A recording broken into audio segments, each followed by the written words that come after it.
Hi friends, പുതിയൊരു കഥയിലേക്ക് എല്ലാവർക്കും സ്വാഗതം. നാളത്തെ കഥയിൽ ശ്രേയയും ശ്രേയയുടെ അമ്മയും ഗൗരിയുടെ ആത്മാവിനെ ആവാഹിക്കാൻ വേണ്ടി മന്ത്രങ്ങൾ ചൊല്ലുന്നു. അതേസമയം ഗംഗ പായസം ഉണ്ടാക്കിയിട്ട് മാളൂട്ടിയുടെ അടുത്ത് ചെല്ലുന്നു. മാളൂട്ടിയോട് പറയാണ്, ഞാൻ അമ്മയ്ക്ക് പായസം കൊടുക്കാൻ പോവുകയാണെന്ന് പറഞ്ഞിട്ട് പാവയ്ക്ക് പായസം വെച്ച് കൊടുക്കുന്നു. ഗംഗ മാളൂട്ടിയോട് പറയുന്നു, അമ്മ പായസം കുടിച്ചെന്ന്. മാളൂട്ടി അപ്പോൾ പറയാണ്, ഞാൻ കണ്ടില്ലല്ലോ എന്ന്. ഗംഗ അപ്പോൾ പറയുന്നു, മാളൂട്ടി കൂടെ പായസം കുടിക്കുക, അപ്പോൾ മനസ്സിലാകും അമ്മ കുടിച്ചെന്ന്. ഗംഗയാണെങ്കിൽ മാളൂട്ടിക്ക് പായസം കോരി കൊടുക്കുന്നു. മാളൂട്ടിയാണെങ്കിൽ പായസം കുടിക്കുന്നുണ്ട്. ഗൗരിയുടെ ആത്മാവാണെങ്കിൽ ഇതെല്ലാം കാണുന്നുണ്ടായിരുന്നു. മാളൂട്ടി പറയുന്നുണ്ട്, പായസം കുടിച്ചിട്ട് എൻ്റെ അമ്മ ഉണ്ടാക്കുന്നത് പോലെ തന്നെ ഉണ്ടെന്ന്. ഗംഗ അപ്പോൾ പറയാണ്, മോളും മോളുടെ അമ്മയും പായസം കുടിച്ചു, ഇനി മോളുടെ അച്ഛനാണ് പായസം കുടിക്കേണ്ടത്, മോൾ അച്ഛനും കൊടുക്കാനെന്ന് പറയുന്നു. മാളൂട്ടി അപ്പോൾ പറയാണ്, അച്ഛന് ഞാൻ കൊടുക്കില്ല, അച്ഛനെ എനിക്കിഷ്ടമല്ല എന്നൊക്കെ. ഗംഗ അപ്പോൾ മനസ്സിൽ വിചാരിക്കുന്നുണ്ട്, അച്ഛനും മോളുമായിട്ടുള്ള പ്രശ്നമൊക്കെ പരിഹരിക്കണമെന്ന്.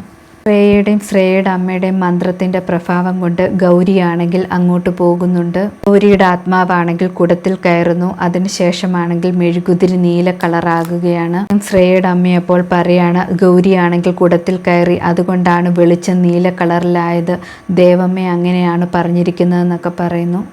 തുളസിത്തറയുടെ അടുത്തേക്ക് ഗംഗ വരുന്നു. ഗംഗയാണെങ്കിൽ തുളസിത്തറയിൽ കുടം വെച്ചിരിക്കുന്നത് കണ്ടിട്ട് കുടം അവിടെ നിന്നും എടുത്ത് താഴേക്ക് മാറ്റി വെച്ചിട്ട് തുളസി നടുകയാണ്. തുളസിത്തറയിൽ തുളസിയല്ലേ നടേണ്ടത്, പിന്നെ എങ്ങനെയാണ് ഐശ്വര്യമുണ്ടാകുക എന്നൊക്കെ പറഞ്ഞിട്ട് അവളത് നടുന്നു. ശ്രേയയുടെ അമ്മ വീണ്ടും മന്ത്രങ്ങൾ ചൊല്ലുന്നു. ആ സമയത്ത് ശ്രേയയാണെങ്കിൽ കുടമെടുക്കാൻ വരികയാണ്. അതേസമയം ഗംഗ വിചാരിക്കുന്നുണ്ട്, എന്തിനാണ് ഈ തുളസിത്തറയിൽ കുടമെന്ന്. ആ കുടമെടുത്ത് മാറ്റാമെന്ന് പറഞ്ഞിട്ട് അതും എടുത്തുകൊണ്ട് മുന്നോട്ട് പോകുന്നു. ആ സമയത്താണ് ശ്രേയ വരുന്നത്.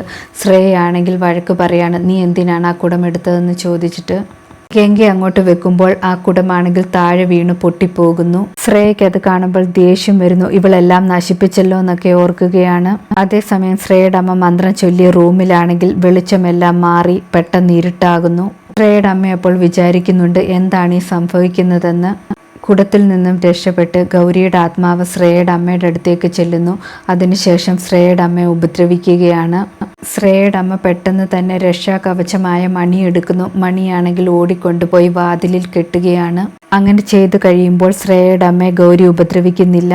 ശ്രേയ ഗംഗയോട് ദേഷ്യപ്പെടുകയാണ്, നീ എന്തിനാണ് ഇങ്ങോട്ട് വന്നത്, എന്തിനാണ് തുളസിത്തറയിൽ തുളസി വെച്ചതെന്നൊക്കെ ചോദിക്കുന്നു. ഗംഗ അപ്പോൾ പറയാണ്, ഇതൊരു നല്ല കാര്യമല്ലേ എന്ന്. ആ സമയത്ത് അവിടേക്കാണെങ്കിൽ മഹിയുടെ അമ്മയും ശ്രേയയുടെ അമ്മയൊക്കെ വരികയാണ്. ശ്രേയയുടെ അമ്മയാണെങ്കിൽ കുടം പൊട്ടിക്കിടക്കുന്നത് കണ്ടിട്ട് പറയാണ്, ഞാൻ പൂജയ്ക്ക് ഉപയോഗിച്ച കുടമാണ് പൊട്ടിപ്പോയത്, ഇവൾ പൊട്ടിച്ചതാണെന്നൊക്കെ പറയുന്നു.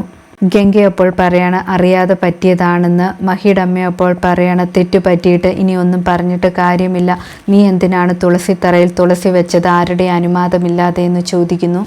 ഇവിടേക്ക് മഹിയും വരുന്നു. മഹിയോടും ശ്രേയ പരാതി പറയുകയാണ്, തുളസിത്തറയിൽ തുളസി വെച്ചു എന്ന് പറഞ്ഞിട്ട്. മഹിയാണെങ്കിൽ ഗംഗയോട് ദേഷ്യപ്പെടുന്നുണ്ട്, നീ എന്തിനാണ് ഇവിടെ തുളസിത്തറയിൽ തുളസി വെച്ചത്, ആരോടും ചോദിക്കാതെ എന്തിനു വെച്ചു, ഇവിടെയാണെങ്കിൽ എൻ്റെ ഗൗരി മാത്രമാണ് എപ്പോഴും വരാറുള്ളത്, അവൾ ഇവിടെ ഇല്ലാത്തപ്പോൾ ഇവിടെ ആരും തുളസി വെക്കണ്ട എന്നൊക്കെ പറയുന്നു. അതിനുശേഷം മഹിയാണെങ്കിൽ ആ തുളസി പറിക്കാൻ ശ്രമിക്കുമ്പോൾ ഗംഗയാണെങ്കിൽ കൈ തടയുന്നു. മഹിയേട്ടൻ തുളസി പറിച്ചുകൊണ്ട് ഒരു പാപം ചെയ്യരുതെന്നൊക്കെ ഗംഗ പറയുകയാണ്. പക്ഷെ മഹി അതൊന്നും കേൾക്കാൻ തയ്യാറാകാതെ വീണ്ടും പറിക്കാൻ വേണ്ടി തുടങ്ങുന്നു. ആ സമയത്താണെങ്കിൽ മാളൂട്ടി അത് തടയുന്നു. മാളൂട്ടി ചോദിക്കുകയാണ്, എൻ്റെ അമ്മയെ നശിച്ചതുപോലെ ആ തുളസിയെ നശിപ്പിക്കാൻ പോവുകയാണോ, ആ തുളസി എൻ്റെ അമ്മയാണെന്ന് പറയുന്നു.